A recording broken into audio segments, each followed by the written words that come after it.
Critical is how Ministry of Health officials describe the second wave of the COVID-19 pandemic across the country. Health officials provided an update at a national press conference earlier this afternoon, announcing that the number of confirmed COVID-19 cases now stand at 830. Jimmy Swain has tonight's top story. COVID-19 cases in the country continue to show a spike. Health Minister the Honorable Renwood Wells detailing the latest number of COVID-19 cases in the country. He notes that we have a ways to go to bend and flatten the curve. As of today, there have been 830 confirmed cases of COVID-19 in the Bahamas. Of our total cases, we have seen 95 individuals recover. Of those, 91 were among cases of the initial surge.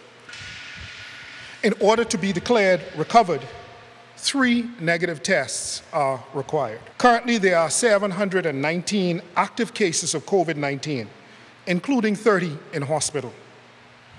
Today, we register 69 new cases.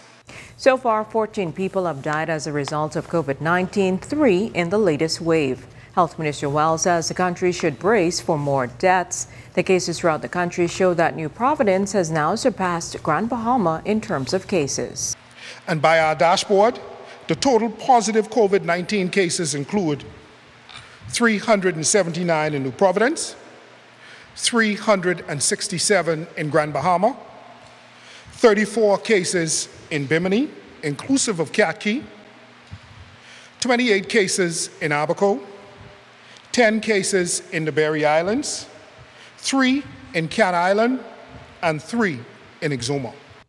As the demand for bed capacity has increased, Wells is calling for families to collect 33 boarders currently residing at the Princess Margaret Hospital. I therefore make an impassionate appeal to family members of these boarders. You know who you are. It cannot be right for all ill patients to lose their lives because they cannot access proper facilities at a hospital. Our health professionals are hard-pressed to find places to care for very ill people. We need those beds.